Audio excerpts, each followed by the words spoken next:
सोहळा आता पंढरीच्या वाटेवर मार्गस्थ झाला आहे. हा केवळ एक प्रवास नाही, तर हा आहे लाखो वारकऱ्यांच्या भक्तीचा जिवंत जनसागर.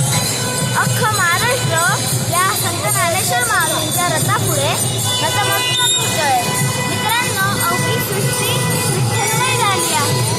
आज आपण या व्हिडिओमध्ये संत ज्ञानेश्वर माऊलींच्या पालखीचा महिमा, वारीचा इतिहास आणि वारीतील सुंदर आकर्षणं कोणती असतात हे अगदी जवळून समजून घेणार आहोत. चला तर मग माझ्यासोबत तुम्हीही हा वारीचा आनंद घ्या.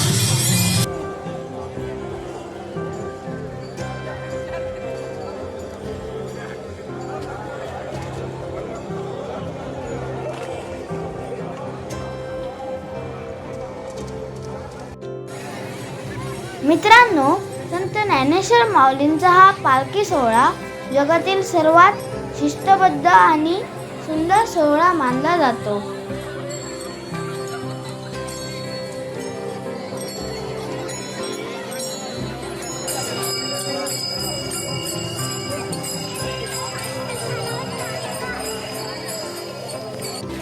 आषाढी एकादशीच्या काही दिवस आधी माऊलींच्या पावन पादुका एका अतिशय देखण्या चांदीच्या रथात ठेवल्या जातात. हा रथ पुढे ओढण्यासाठी देखणी बैलजोडी असते.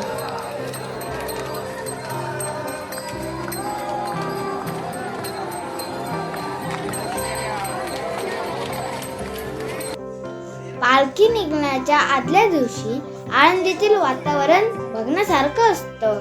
डोळ्यांचे पारणे फिटेल असा भक्तीचा सोहळा तिथे सुरू असतो. माऊलींच्या दर्शनासाठी मंदिरात जाताना वारकरी गळ्यात टाळ मृदुंग घालून विठ्ठल नामाचे गोड भजन कीर्तन करत करत आनंदाने पुढे सरकत असतात. आणि ते पहा, आपल्या वारकरी महिला म्हणजेच आपल्या माऊली दर्शनाला जाताना वारकरी भजन करत करत पुढे जाताना दिसतात.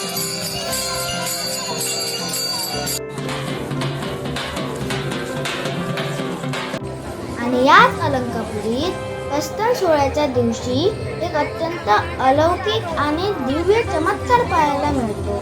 असं म्हणतात की जेव्हा माऊली पंढरीच्या वाटेवर निघायला तयार होतात, तेव्हा मंदिराचा तो कळस आपल्या जागेवरून आषाढीच्या वारीला जाण्यासाठी आणि वारकऱ्यांना आशीर्वाद देण्यासाठी आपोआप हलायला लागतो.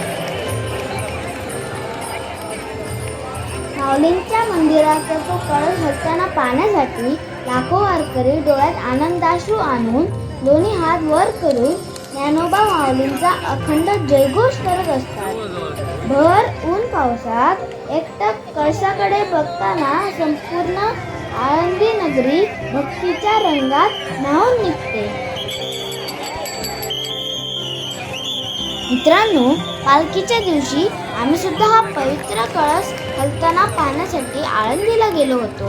पण गर्दीमुळे आम्ही दुरूनच माऊलींच्या त्या दिव्य कळसाचे आणि मंदिराचे दर्शन घेतले. आणि मित्रांनो, तुम्हाला माहिती आहे का, कळस हलला की माऊलींची पालखी मंदिरातून निघून रात्रभर आळंदीतच माऊलींच्या आजोळी म्हणजेच श्री सिद्धेश्वर मंदिराजवळील गांधीवाडा येथे मुक्काम करते. जसा एखादा नातू आपल्या आजोबांच्या घरी हक्काने जातो, तसेच माऊली तिथे राहतात. तिथे माऊलींचा खूप लाड केला जातो, पूजा होते आणि मग दुसऱ्या दिवशी सकाळी चांदीच्या देखण्या रथात स्वार होऊन माऊलींची पालखी पंढरपूरकडे प्रस्थान करते.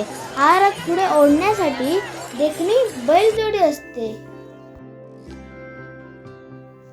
मित्रांनो, आळंदी ते पंढरपूर या प्रवासात पालखी साधारण 17 ते 18 दिवस चालते. वाटेत पुणे, सासवड, जेजुरी, लोणंद, फलटण, नातेपुते, माळशिरस आणि वाखरी अशा मुख्य ठिकाणी पालखीचा रात्रीचा मुक्काम असतो.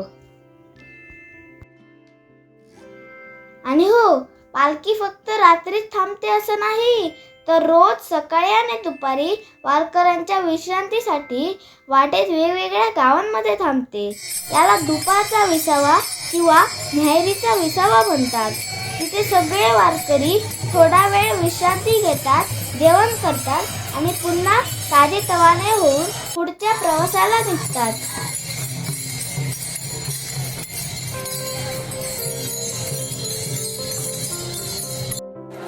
तुम्हाला माहिती आहे का, वारीत एवढे लाखो लोक एकत्र चालतात तरीही तिथे अजिबात गोंधळ किंवा ट्रॅफिक जाम होत नाही.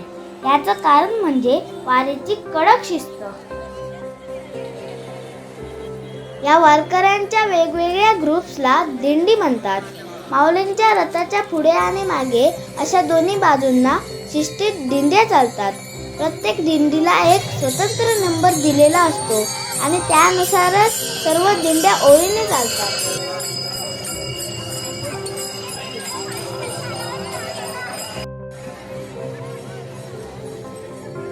मित्रांनो, वारीतील सगळ्यात भारी गोष्ट म्हणजे रिंगण. वारीमध्ये गोल रिंगण आणि उभं रिंगण होतं. चांदस, बाजीराव विहीर, वाखरी आणि भंडी शेगाव या ठिकाणची रिंगण तर पाहायलाच हवीत. तिथे माऊलींचा अश्व हवेच्या वेगाने गोल धावतो तेव्हा तो थरार बघून अंगावर काटा येतो.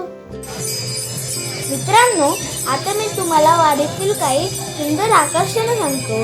हजारो वारकरी महिला डोक्यावर तुळशी वृंदावन घेऊन मैलोन मैल चालतात. हा शिस्तीचा आणि सौंदर्याचा सोहळा पाहण्यासारखा असतो.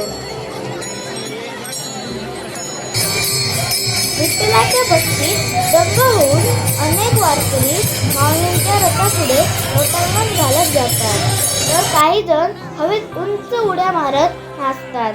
मुक्कामाच्या ठिकाणी वारकरी थकवा विसरून झिम्मा आणि फुगड्या खेळतात.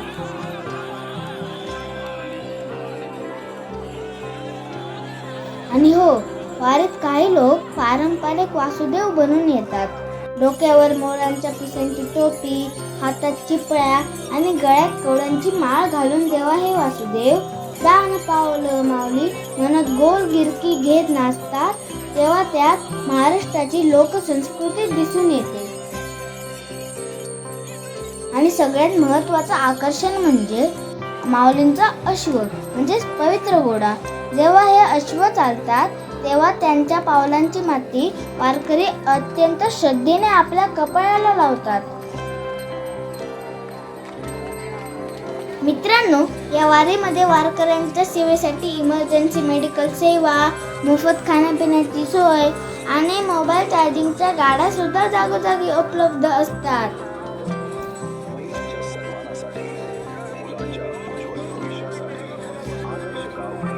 मित्रांनो, या वर्षी वारी निघायच्या अगोदर भरपूर झालेल्या पावसामुळे इंद्रायणी नदीने रौद्ररूप धारण केले होते. नदीला आलेल्या या भयंकर पुरामुळे माऊलींच्या मंदिराकडे जाणारे सर्व मार्ग पुराच्या पाण्याखाली गेले असल्या कारणाने प्रशासनाने सर्व वारकऱ्यांना आळंदीत न येण्याचे आदेश दिले होते. तरीही माऊलींच्या भेटीच्या ओढीमुळे सर्व वारकऱ्यांचा मेळा नेहमीप्रमाणे आळंदीत दाखल झालाच होता. पण पूर ओसरला नसल्या कारणाने लाखो वारकऱ्यांना मंदिरात जाऊन दर्शन घेता आले नाही.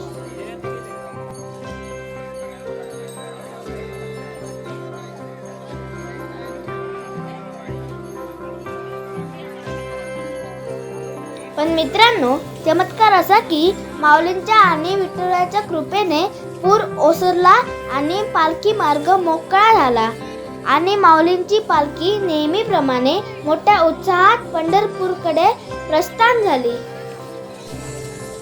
मित्रांनो, मी जरी आता 9.5 वर्षाचा असलो तरी मी जेव्हा फक्त 1.5 वर्षाचा होतो तेव्हापासून आजपर्यंत मी न चुकता वारीला जातोय. हो, गेल्या 7 वर्षापासून मी सतत वारीचा हा पवित्र आनंद घेतोय आणि मी तुम्हाला माझ्या अनुभवावरून सांगतो, वारीमध्ये मिळणारा जो आनंद असतो ना, तो जगातल्या कोणत्याही मल्टीप्लेक्स, मॉल किंवा व्हिडिओ गेममध्ये मिळूच शकत नाही. ऊन पाऊस असो, पायातले फोड असोत वारीतल्या लोकांच्या चेहऱ्यावरचा तो उत्साह बघून सगळा थकवा पळून जातो. मित्रांनो, वारी आपल्याला शिकवते की आयुष्यात कितीही अडचणी आल्या तरी हसत हसत कसं पुढे जायचं. माऊलींच्या या वाटेवर चालताना मला समजतं की माझा महाराष्ट्र भक्तीने आणि संस्कृतीने किती श्रीमंत आहे.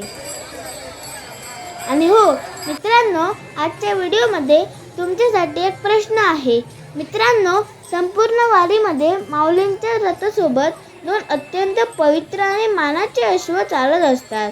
या 2 अश्वांपैकी एक अश्व हा मानाचा जरीपटका घेऊन चालतो, पण दुसरा अश्व नेमका कशासाठी असतो? गुगल न करता ज्यांना उत्तर माहीत असेल त्यांनी कमेंट बॉक्समध्ये नक्की सांगा. बघूया कोणाचे उत्तर बरोबर येते. तर मित्रांनो, माऊलींची पालखी आता पंढरपूरकडे आनंदाने मार्गस्थ होत आहे. विठू माऊली आणि ज्ञानेश्वर माऊलींच्या चरणी माझी एकच प्रार्थना आहे की आपल्या सगळ्यांना सुख, समृद्धी आणि चांगलं आरोग्य मिळू दे.